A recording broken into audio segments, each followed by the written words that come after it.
ามพามาเที่ยว thank you อันนั้นแม่นอันนั้นก็อันผู้เสริม Tamaro Tomorrow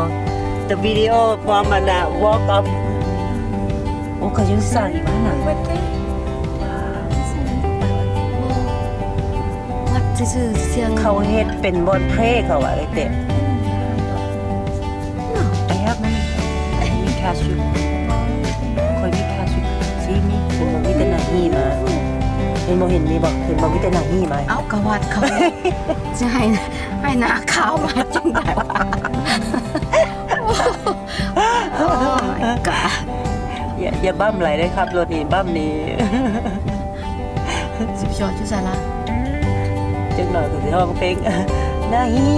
กระวัดเขานี่วนครูบาอยู่วั วั ด น นั้น เตลเมล่าแม่นว่าเพลงมาเปิงนางอินเดียทุกมืออย่าอุ้ยแต่อุ้ยแต่ สิวัดเขาบอกยังไงวนพูดอยู่ โซบอนเขาเพลทูแม่นบ่ โอ้ยก็เป็นวัดเนาะอะติ้งเขา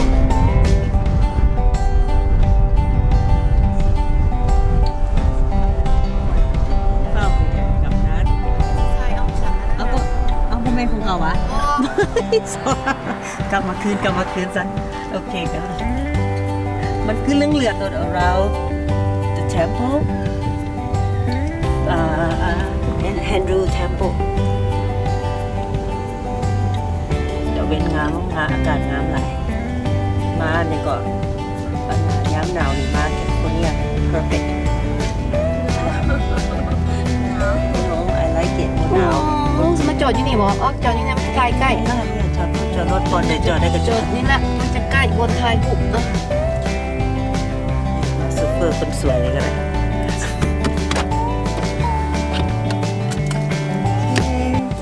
ลงท้าเป็นยางมันหมด Thank you to the tour guide ขอบใจเด้อมือสุดท้ายสิกลับไปเซียโร่แล้วพามาเที่ยว หลายอย่างชอบ Thank you ก็จะเฝ้ายางไว้เลยไหมก็ให้แบบเอาดีเทลเลยไหมว่า history โอ้ยแล้วก็ได้ดีเทลให้ไปเลยเนาะเจ้านี่เนาะชัวร์ใกล้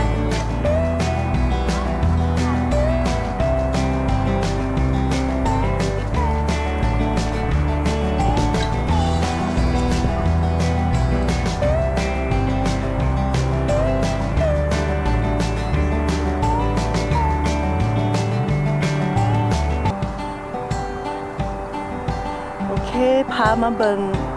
วัดอินเดียอยู่แคลิฟอร์เนียได้ยินชื่อเสียงว่างามหลาย จะพาไปชมดูอินเดียเทมเพิลโอเคอะไรอันนี้งามอากาศก็สวยมาแคลิฟอร์เนียต้องมาเห็นความงามของเทมเพิลเป็นของวัดอินเดีย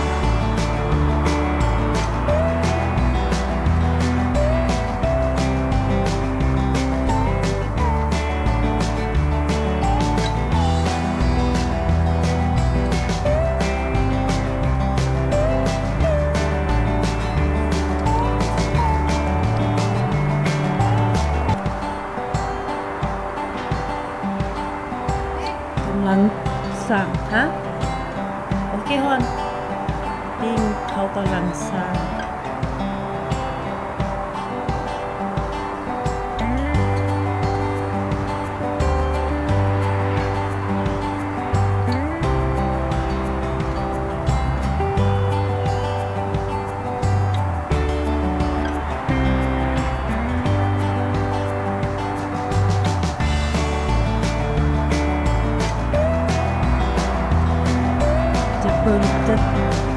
จะพอเห็นแล้วจะรู้สึกถึงวัฒนธรรมฮ้อนเนี่ยว้าว look at that let me get all the detail first ooh look at that that's beautiful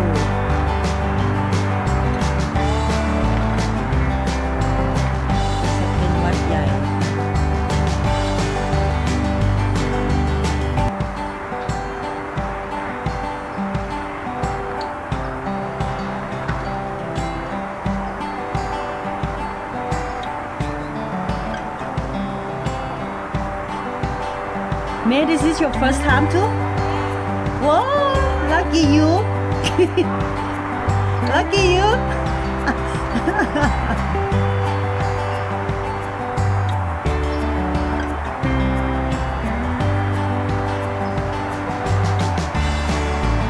That's my two model right there. Hi guys. เป็นทวีตเลยเนาะใส่เสื้อคือกันอีก Dear Temple พอเห็นแล้วจะบ่งบอกถึงประเพณี and then all the culture there look all the detail of the temple like look at that look even that oh beautiful it's only the door but look at the all the design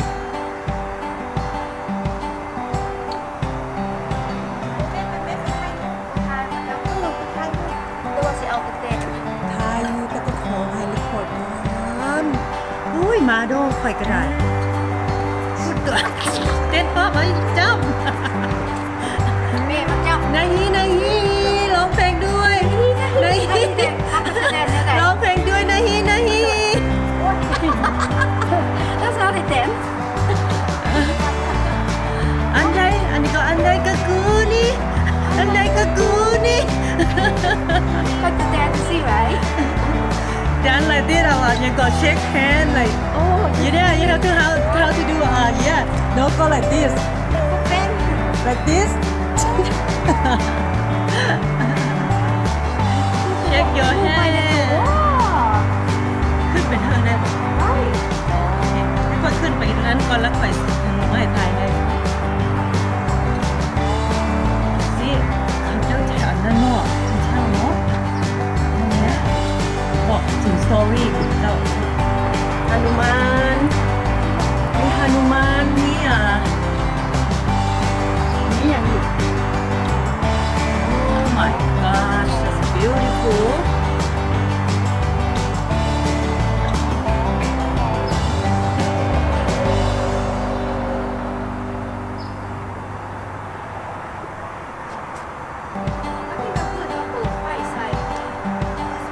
yeah มามือล้างมาบอก Oh my god งามค่ะพี่เตะ เอาใส่เข้าไปก่อนฮะ จำอยู่กับผม just go like that ต้องให้ถอดเกิดไหน ขึ้นก็ได้สัน น้ำสวยก็สวยไหม everybody This is a temple of the India look at all the detail ขึ้นไปข้างบนต้องถอดเกิบ This look แม่ไปบนไม้เนี่ย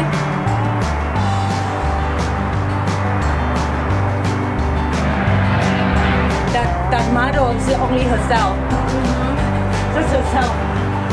เอาสตาร์ thank you Ete thank you brought me here เอาแบบนั้นเอาอย่างไป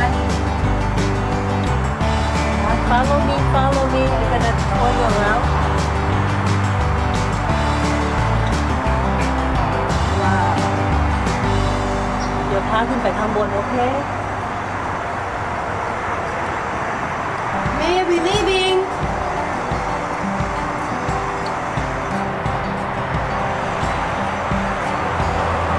This เบี้ย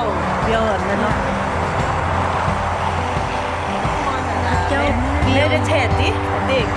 เขาจะเห็นยามันงามมาแล้วเว้ย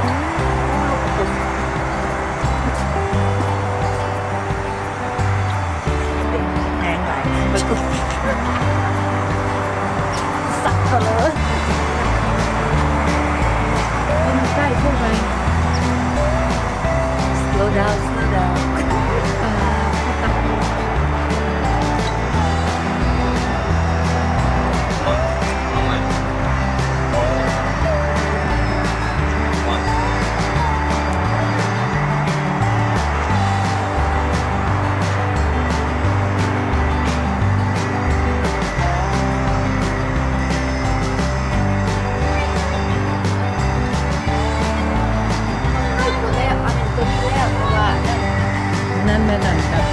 คล้ายๆอะไรอันนะประตูเขาเจ้าเนาะเป็นอันนะกำแพงเนาะ สีขาวสีขาว แล้วเขาจะไปให้เฮ็ดเป็นสีของ สีขาวสีขาวสีขาว สีขาวโอ้ยสีขาวเห็นแบบอันนั้นวัดอันน่ะล่องขุนอะนะเห็นบอกวัดล่องขุนไปอยู่เชียงรายนะงามขาวมด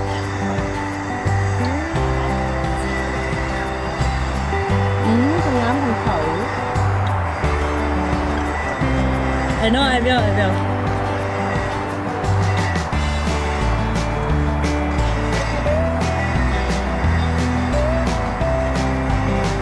take off the shoes อันนั้นมันโมอ่านภาษา video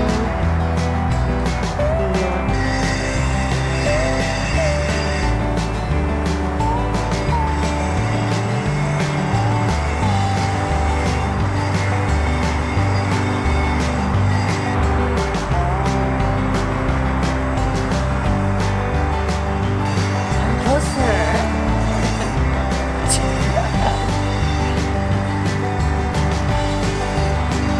โอ้สวยไหมสวยไหม That's all for today นี่คืออะไรฮะ ขึ้นวะเรียกว่าเกิด เอาเขาไหว้ขึ้นเธอ ถ้าคนเขายังขึ้นถ่ายรูปไม่มีใครหามมีแค่เดียวถ้ามีคนหามโอเค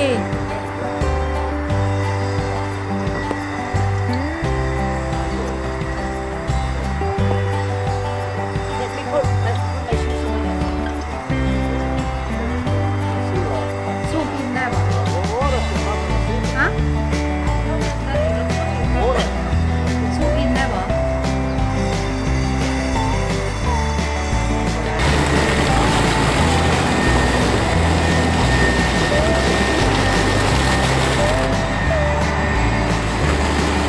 ระบำน้ำอยู่วัดฮินดู โอเคจะได้กลับบ้านแล้ว มานานแล้วก็ได้จะกลับบ้านแล้ว โอเคพบกันใหม่นะทุกคน อย่าลืม subscribe my video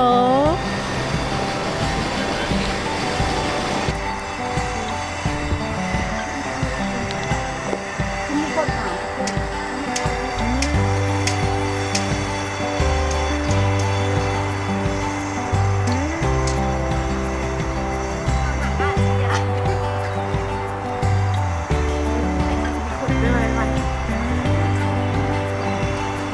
อยู่ทางนี้ทางกลางนี่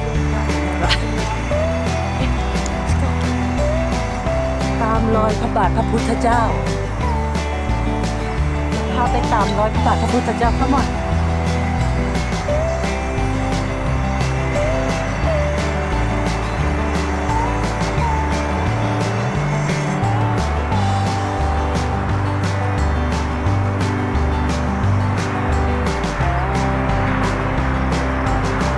Wow, so beautiful โอเคถึงมาถึงจุดสูงสุดเราจะบอกเขาเด้อว่าถ่ายรูป ถ่ายแล้วเขาสีอันไม้แล้วไปโลกมันถูกเลยนะ I know. Oh well, okay, can you say goodbye?